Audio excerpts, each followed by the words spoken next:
Miles Ocampo at Elijah Canlas, matagal na palang break.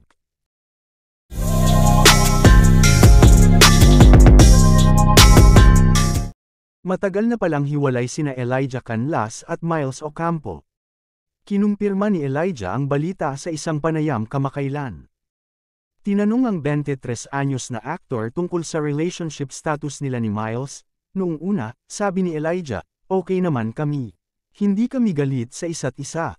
In a bid to get a clearer picture of the couple's situation and directly asked Elijah, "Are you still together?" To which the young star responded, "Sadly, no. We broke up a couple of months ago." Ipinahayag pa rin ni Elijah ang kanyang suporta at pag-aalaga sa kanyang dating kasintahan sa kabila ng kanilang paghihiwalay. Sinabi niya na ang kanilang breakup ay tungkol sa pag-iisip ng kanilang buhay sa sandaling ito. "But I'm always gonna have love for her. I'm always gonna support her in whatever she do. I'm always gonna be her #1 fan basically. Pero sa ngayon, we're just taking our time, figuring out sa ating sarili at sa ating buhay ngayon," pahayag ni Elijah. Inamin niya na dumaan sila sa isang rough patch sa kanilang relasyon na kalaunan ay humantong sa kanilang desisyon na maghiwalay. "Mainly kasi we're going through our personal stuff so naging mahirap. So we're figuring things out," he explained. It was in May 2022 when Elijah and Miles went public about their relationship which started in 2021.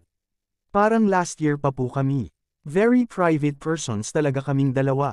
Ako, parang hindi rin naman ako ma-post sa social media talaga. So, hindi ko alam yung galawan, siya yung mas may alam. Yun lang, nagkikip lang po ng privacy," Elijah said in an interview. Sa unang bahagi ng taong ito, binuksan ni Miles ang tungkol sa pag-opera sa thyroid upang tugunan ang kanyang sakit na tinatawag na papillary thyroid carcinoma. Ibinunyag niya na ang kanyang kalagayan sa kalusugan ang naging dahilan ng kanyang pagtaas ng timbang. Noon, ibinahagi ni Miles na naging bahagi si Elijah ng kanyang support system. Noong Agosto taong 2023, ilang buwan bago ipalabas ang kasalukuyang serye ni Elijah, ang Senior High, ipinagluksa ng aktor ang biglaang pagkamatay ng kanyang 17 anyos na kapatid na si JM Canlas. Ang dating magkasintahan ay bahagi pa nga ng unang Christmas station ID ng Netflix Philippines noong Setyembre.